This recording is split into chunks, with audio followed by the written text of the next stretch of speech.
asalaamaaleykum mbokk jullit yi mbokk taalibe yi ak képp koo xam ne rek yow yaay safoo bernde tey nag ñu dellu si waat ak yéen si seen émission indil leen toujours si suñu petit plat yi nga xam ne moom la ñuy defar ci été bi donc mu nekk yëf yoo xamante ne dafay neex lekk ci biir kër gi wala tamit su fekkee da ngay génn dem ci biti daal donc tey nag ñu ngi leen di indil li ñuy wax ay tacos mais tacos yi ñuy defar tey non seulement bu ndawal la mais aussi dañ koy def si ay day nekk ay kopp maanaam ay comme genre muffin lay nekk ñu koy wax taco caps donc tey moom lañ leen indiloon lii nag moo siy dem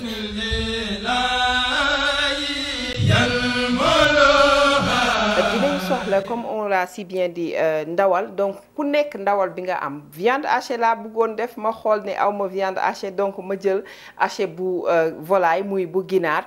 ma am fii aussi oignon vert bu ñu daggate fejet ko ak aussi soble ñu daal di am fii tomate fraîche tamit ñu daal di koy dagg gis ngeen suñu épices yaa ngi ne le donc am nañu fële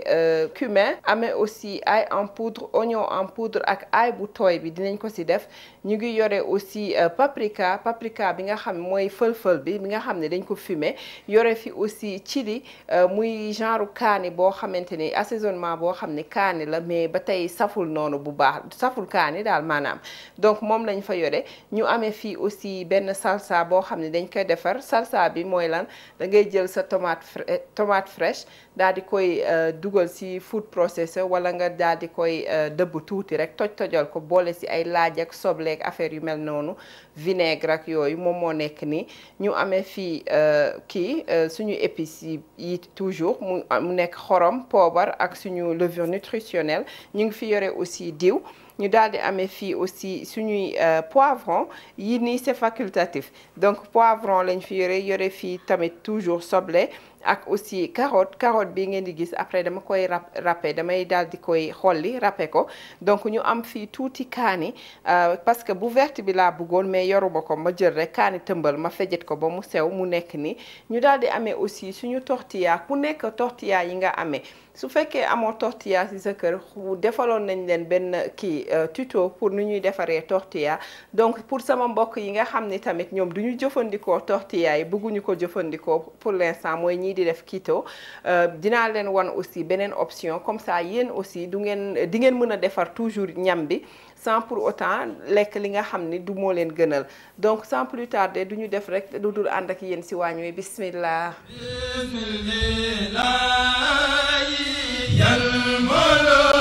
voilà gis ngeen léegi li ñuy ñëw def mooy dañuy daal di ñëw rek commencer rapidement defar suñu kii bi suñu stuffing mu nekk suñu farce muy kii bi ndawal li ci boppam donc li ma leen waxoon ginaar laa fi yore ku am ginaar bu ñu fejet wala yàpp viande hachée wala yàpp boo xam ne da nga ko daggate aussi fejet ko mun nga ko utiliser donc ñu daal di def tuuti diw rek juste pour mu bañ a coller parce que ginaar amul graisse ak yooyu moo tax voilà gis ngeen kii baa ngi nii ginaar gaa ngi ni di togg léegi nag comme gis nañ ni kii bi ñor na daanaka damay daal di ñëw commencer def sama assaisonnement dama bëggoon tojete yépp ba nga xam ne dina toj bu baax a baax nga xam ne du ma am ay kii yu dumb yu mag yooyu noonu léegi muy big chunks yooyu donc nii rek la ñuy def ma daal di commencer def samay assaisonnement gis nga maa ngi def oignon en poudre ail en poudre suñu paprika bi ñu ngi nii defaale aussi suñu chili paste bi chili powder gis nga ma defaale aussi sama cumin kii bi moom dañ koy kii ba mu saf dañ koy assaisonné ba mu saf parce que togg bi yépp goût bi foofu la nekk gis nga couleur bi lu mu changé nii loolu lañ ci jublu gis nga ma ñëw def ci aussi laaj tamit bu ko defee dama bëgg juste nii rek pour épices yi ñu ci def yi nii chaleur bi mën ko togg nga xam ne day génnee aroma yi ci nekk yépp voilà lii suñu laaj bi la gis nga dinaa si defaat tuuti diw parce que dafa wow toujours voilà léegi nag ma daal di ñëw def si tuuti samay kii kaani bi mu ngi nii voilà ñu def soble ak aussi poivron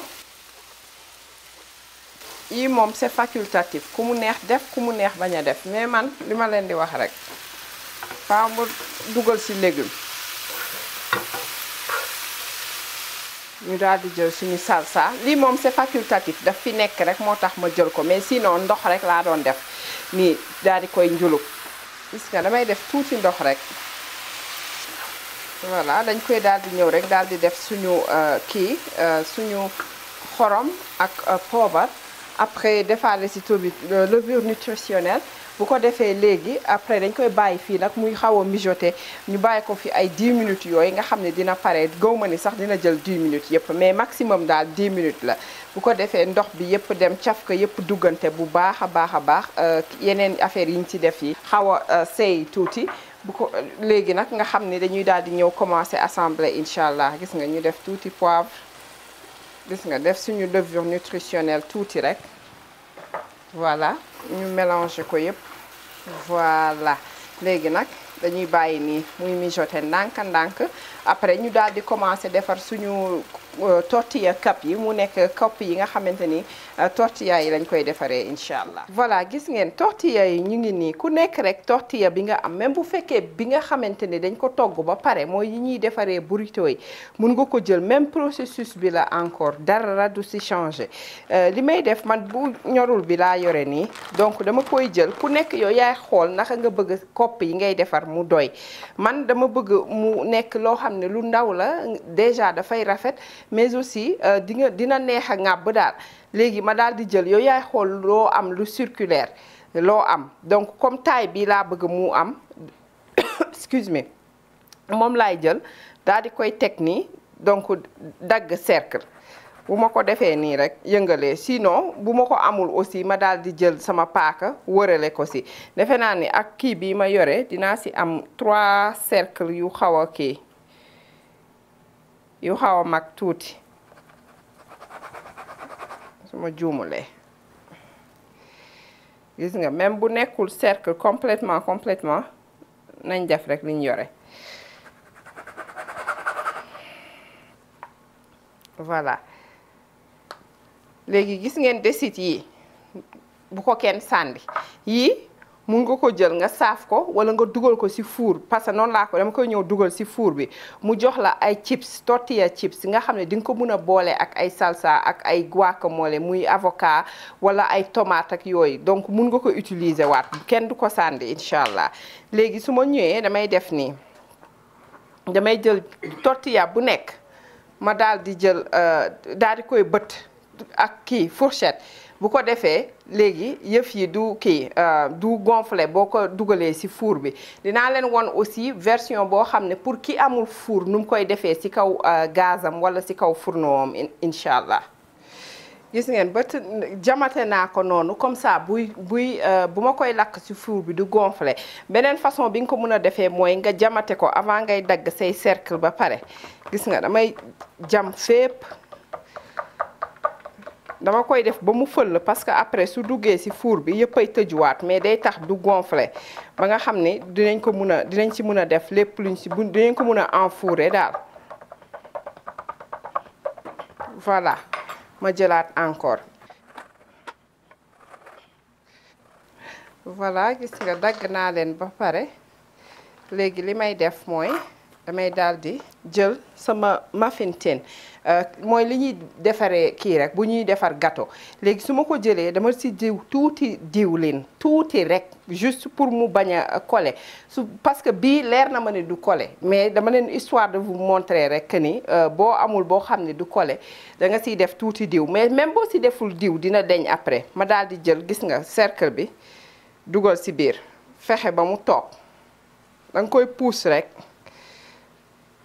moom dina jël après formam gis nga nu muy def ci biir léegi bu ko defee nga xam ne damay daal di mën a dugal ko ci four bi defaroon nañ quelque ba pare léegi juste pour wan leen rek moo tax ma defar lii nii léegi maa ngi doon préchauffer suñu four à 400 degrés mooy nekk environ 180 wala 185 degrés Celsius moom laay jël dugal ko ci biir pour quelque chose comme ay 7 à 10 minutes léegi nag ça dépend rek ci nit ki ci fuuram nu muy tàngee chaque fois ma wax leen loolu donc bu defee ay 7 minutes rek commencé ko surveiller bu ko defee nga mun ko génnee boo ko génnee da nga koy bàyyi ci biir bu demee ba sedd nga xam ne kopp bi day jël forme kopp bi yëpp comme ni ñu defaroon rek bi ñuy defar nen yi. voilà gis ngeen kii bi pare na suñu taco bi liñ koy def li nga xamante ni moom la ñuy def ndawal li pare na donc dama râpé woon carotte bi comme ni ma leen ko waxoon sànq léegi lii ma daal di ko siy def lu tax ma bàyyi ko ba ma fay gaz bi ba mu pare ma door ko si mélanger nii c'est parce que bëgguma woon mu seey si biir dama bëggoon rek toujours ñu am goût carotte bi am si vitamines yi aussi comme ça nga xam ni chaleur bi dina ko laxal tuuti ba nga xam ni xale yi dinañ ko mun lekk sans pour autant rendre compte ni ñu ngi lekk ci carotte yeeg yooyu su fekkee da nga am koo xamante ni xale yoo xamante ni par exemple bëgguñu lekk ay légumes ak yooyu lii beneen astuce la su la neexee aussi soo yoree fromage te mu leer la ne xale bi te mu nand affaire yi mun nga jël fromage râpé nga mélanger ko ci léegi bu demee ba sedd tuuti nga def ko ci parce que ñoom lépp lu am fromage rek dinañ ko lekk man dinaa ci def tuuti fromage mais pas instant bi loolu c'est juste pour décorer la mais aussi pour gën a am kii pour me rassurer que ni suñ ko gisee danañ gàddu yëf yi pour essayer ko donc gis nga mu ngi nii léegi fi mu ne nii dañuy daal di ñëw dem defar suñu kopp yi donc defar nañu benn bi nga xam ne mi ngi ci four bi léegi dañuy dem ci gaz bi ma wan leen boo xamante ni pour ki nga xam ne amul four par exemple ban option la am naka la ko mun a defaralee boppam incha allah. voilà gis ngeen comme li ma leen ko waxee woon rek. léegi donc gis nga kii bi moom su fekkee ni ci kaw gaz bi la du jar sax ngay bëtt tortilla bi gis nga dama ko dagg rek cercle yi noonu def jàmmuma ko ak fourchette ak lenn parce que loolu dinaa ko mun a def ak sama kii kuddu bi nga xam ne moo ciy nekk bu demee bay gonfler rek ma teg ko mu tàcc incha allah gis nga defuma diw defuma dara noonu laa koy tegee ñu mel ni kuy togg tortilla bi rek gis nga bu bulle d'air yi ñëwee rek mooy nañ ko tourner gis nga li ma leen di wax nii la doon gonfler man am naa possibilité wàccee ko nii parce que su fekkoon ni nekkul mi ngi ci four bi duma ko gis xam nga nii lay continuer rek di def ay affaire am voilà gis nga rak tak mu pare léegi nag su paree li may def mooy damay xool moom aussi ban récipient laay utiliser gis nga ban récipient laay utiliser ma daal di jël benn ramequin rek loo xam ni rek dina mun a def forme kopp gis nga soit ma teg ko ci biir wala ma def ko nii ci kawam mais ci biir laa koy dugal boobu moo ma gën a jublu voilà gis nga su ma ko defee nii laa koy bàyyi ba mu sedd carrément bu seddee bu ma ko génnee rek mu jël forme bi incha allah donc ki nga xam ne amul four nii la koy defaree moom pour moom day xool rek récipient bu mu am bu fekkee bu rëy la mu jël kii bi taco bi yëpp lakk ko mu rëy mu def ko ci benn récipient bu mag mu jël forme boobu donc bu demee ba sedd rek day jël forme kopp bi incha allah te li ci neex mooy moom mën ngaa tegale ñaar gis nga bii pare na damay daal di ñëw moom aussi dugal ko ci biir gis nga jarul sax ma koy bës ba ci suufa suuf nii laa koy def rek mu daal di tegale ñaar donc lii nii mun nga superposer lu bare bu ko defee yow doo nekk di am kopp yi di ci wut benn bu nekk benn déedéet mun na def ñaar ba fu mu feesee rek nga daal di arrêter ki nga xam ni par exemple du lekk gluten moom dafa intolérant gluten wala bëggul lekk lu bëri kii glucide muy carbohydrate li nga mun a def mun nga def par exemple sama gars yi di def keto ñoom bi pour ñoom la ñoom tamit gis nga da ngay daal di jël fromage man fii fromage boo am cheddar bu weex bi laa am ma daal di koy teg ndànk nii jël beneen bi def ko beneen sens bi juste pour nooyal ko wutuma pour mu seey mais dama ko bëgg a nooyal carrément dinaa leen wan li may wax gis nga bu demee ba def nii rek gis nga nu mu nooyee nii ma daal di fay sama gaz bi rapidement voilà gis ngeen ni mu def nii noonu laa jël rek benn verre ma diw tuuti kii diwlin ci suuf gis nga ma daal di koy jël daal di former kopp ci moom gis nga nii jarul muy seey yu ëpp yooyu moo ko defee nii bàyyi ko nag mu wow à l'air libre bu demee ba wow di nga gis mu daal di nekk forme kopp soo amee kii fromage bu ñu râpé bi aussi même processus la da ngay def si biir mu jël forme bu circulaire boo paree boo ko seeyilee tuuti rek nga daal di koy jël def ko si sa kii récipient nii aussi boobu mosoon nañ ko def aussi si bernde mooy si tout début bernde yi defoon nañ ko fa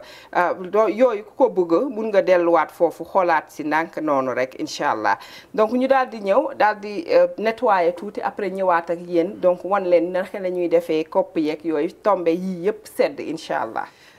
voilà gis ngeen léegi dañuy commencer suñu kopp yaa ngi nii 4 yi nekk fii nii ñoom ñoo nekk yi nga xamante ne defewuñu ko ci four bi mais ci kaw gaz bi lañ ko defee yi ñu defee ci four bi mu ngi nii. li ma fàtte woon wax aussi mooy au lieu de gaz bi mun nga ko dugal aussi ci sa micro-ondes bu boobaa da nga koy def ci kopp bi mais il faut nga bëtt ko tuuti def ko ci kopp bi noonu rek dugal ko ci micro-ondes bi donc léegi dañuy ñëw ku nekk yaay xool rek ni la neex ngay agencé sa taco man damay jël commencer par viande hachée bi su ma paree ma jël tuuti soble teg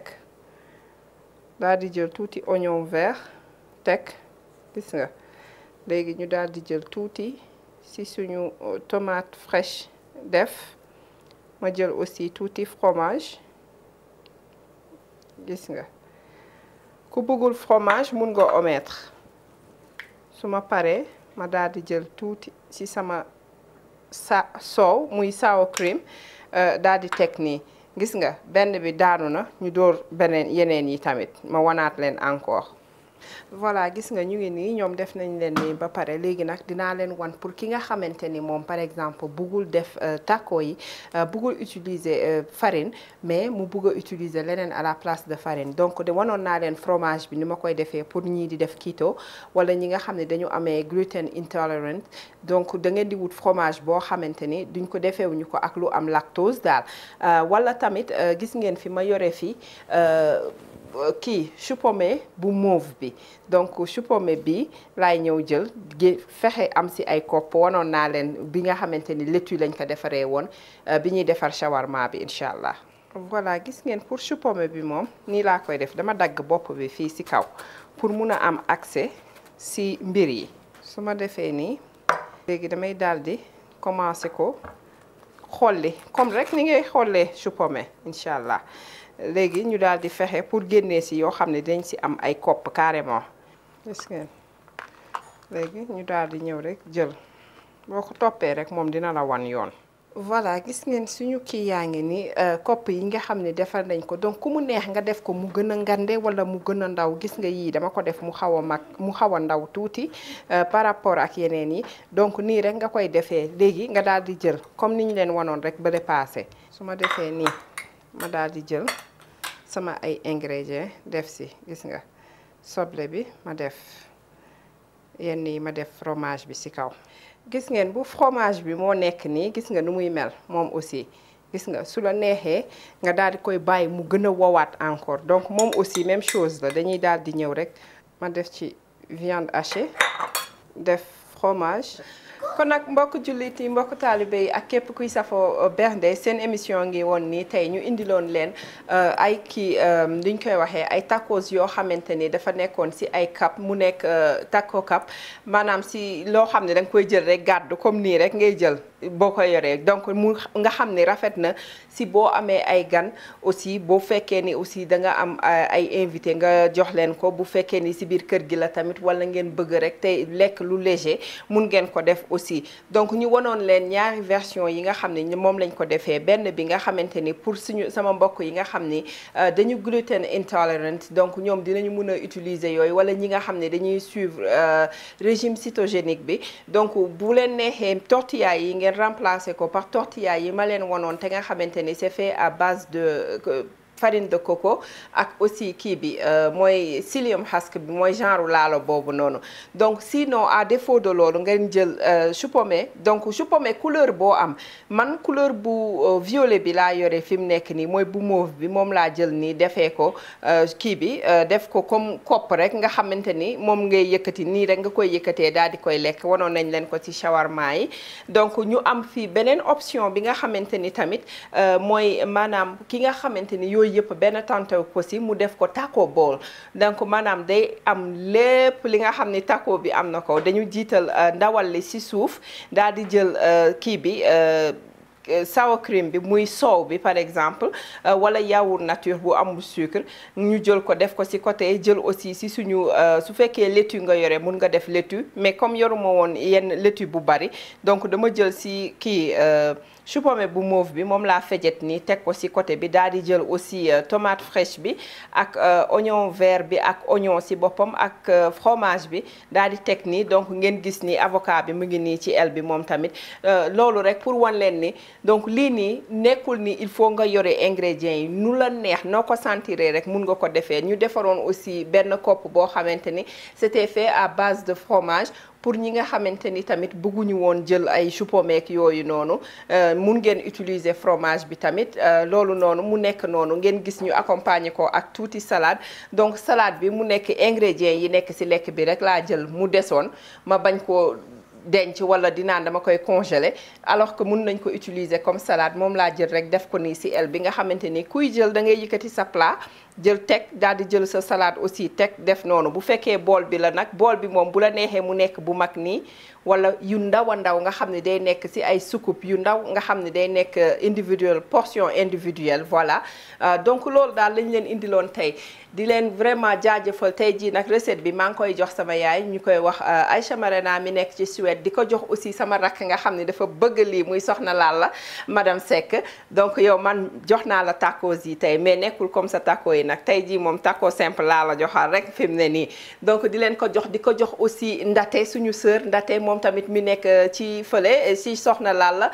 nekk ci Maroc tamit ñoom ñëpp di ko jox sama doom yi foofu ñoom Mohamed ñoom Abdoulatif ñoom Bekkaay di ko jox sëñ Khalil Seck aussi yéen ñëpp maa leen koy jox di leen bëggee loolu di ko jox aussi sama yaay moom tamit ñoom ñëpp maa leen koy jox di leen jaajëfal si gunge bi ngeen ñu doon gunge comme ni ngeen ko tàmm di defee ñu ngi gis seeni commentaire ñu ngi si bàyyi xel si li ngeen ñuy wax yëpp donc di leen jox dig daje ba beneen yoon di leen wax asalaamaaleykum wa rahmatullah